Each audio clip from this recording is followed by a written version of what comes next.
এরপরে আসুন, পহেলা বৈশাখের দ্বিতীয় নাম্বার আয়োজন হলো মঙ্গল শোভাযাত্রা। কি শোভাযাত্রা? মঙ্গল শোভাযাত্রা। যদিও এটা তাদের নাম অনুসারে মঙ্গল শোভাযাত্রা, কিন্তু আসলে এইটার নাম মঙ্গল শোভাযাত্রা না হয়ে অমঙ্গল শোভাযাত্রা হলেই সবচাইতে সুন্দর এবং যুক্তিযুক্ত হতো। কথা কয় না?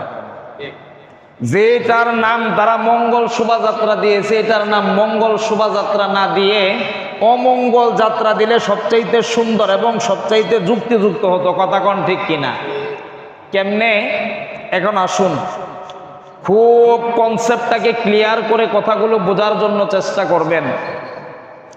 এই যে মঙ্গল শোভাযাত্রার আয়োজন করা হয়, এই মঙ্গল শোভাযাত্রার মাঝে মানুষের বাচ্চা মানুষ, উচ্চ শ্রেণীর শিক্ষিত বিশ্ববিদ্যালয় পড়ুয়া ছাত্রছাত্রীরা পর্যন্ত মুখের মাঝে যেই মুখোশ পরিধান করে,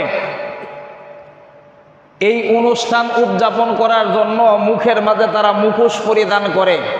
কেমন মুখোশ? কেউ ভাল্লুকের মুখোশ, কেউ উল্লুকের মুখোশ, কেউ হুতুম পেশার মুখোশ, কেউ ময়ূর পাখির মুখোশ।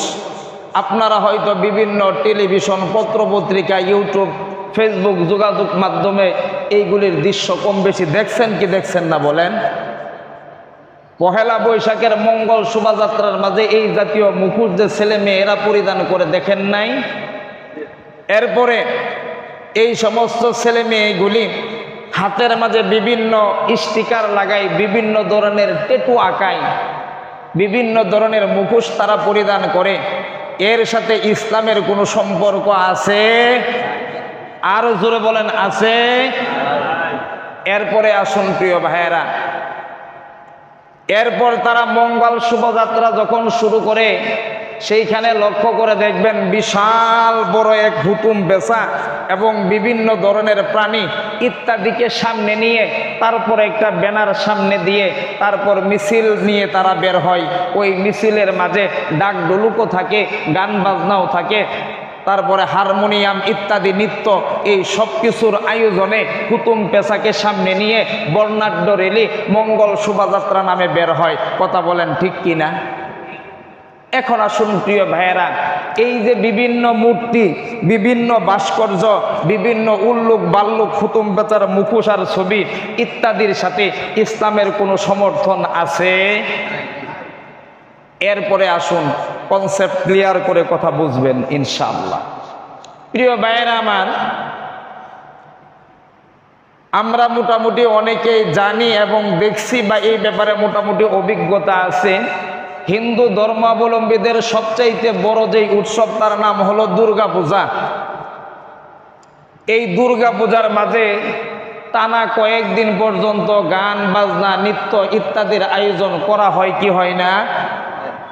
এটা তাদের ধর্মমত অনুসারে, তাদের অভিমত অনুসারে তাদের কাছে এটা ভালো কাজ হইতে পারে, কিন্তু মুসলমানদের অভিমত অনুসারে এই গান বাজনা নৃত্যের আয়োজন এটা ভালো না মন্দ? এরপরে আসুন, এই দুর্গা পূজার মাঝে শেষ দিন, যেই দিন প্রতিমা বিসর্জন দেওয়া হয়, দুর্গা পূজার শেষ দিন যেই দিন প্রতিমা বিসর্জন দেওয়া হয়, সেই দিনও দেখবেন বিভিন্ন ধরনের দুল, তবলা, হারমোনিয়াম, গান বাজনা ইত্যাদির সমন্বয়ে বিশাল বড় বর্ণাঢ্য রেলি দিয়ে, ওই রেলির মাঝে বিভিন্ন প্রতিমা এবং মূর্তি নিয়ে তারপরে এইগুলিকে নিয়ে পানিতে বিসর্জন দেওয়া হয়। কথা কন ঠিক কিনা? এখন আপনি আপনার অবস্থান থেকে কনসেপ্ট ক্লিয়ার করে মিলিয়ে দেখেন, দুর্গা পূজার মাঝে যেই রকম রেলি হয়, গান বাজনা হয়, মূর্তি হয়, হুতুম পেশা হয়, বিভিন্ন প্রতিমা হয়, আমাদের দেশের কথিত এই পহেলা বৈশাখের মাঝে মঙ্গল শোভাযাত্রার মাঝে এই বিভিন্ন ধরনের হুতুম পেশা, গান বাজনা, বিভিন্ন রেলি আছে না নাই? তাহলে এই যে এই মঙ্গল শোভাযাত্রা আর দুর্গা উৎসবের পূজা মোটামুটি মেলায় হারিয়ে যাওয়া খালাতো ভাইয়ের মতো মিল আছে না নাই? আরো জোরে এখন আছে না নাই? তাহলে এটার সাথে আমাদের মুসলিমদের কোনো সম্পর্ক আছে নাকি নাই? এরপরে আসুন প্রিয় ভাইয়েরা, এই যে এই মুখোশ দ্বারা পরিধান করে টেটু যারা গায়ের মাঝে আঁকায়, এটার সাথে ইসলামের না আছে কোনো সমর্থন, না আছে কোনো সংশ্লিষ্টতা, অথচ এরা আল্লাহ তাআলার সৃষ্টির ভিতরে পরিবর্তন আনে।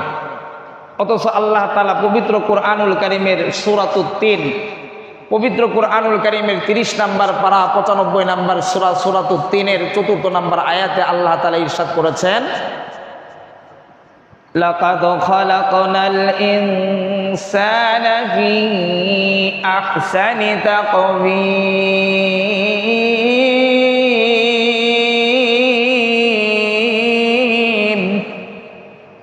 নিশ্চয় আমি মাওলা পাক রব্বুল আলামিন মানুষদেরকে সবচাইতে সুন্দর করে বানিয়েছি। তাহলে সবচাইতে সুন্দর সৃষ্টি মানুষ, উল্লুক বাল্লুক আর হুতুম পেঁচার মুখোশ পরিধান করা, এটা কি ভালো না মন্দ?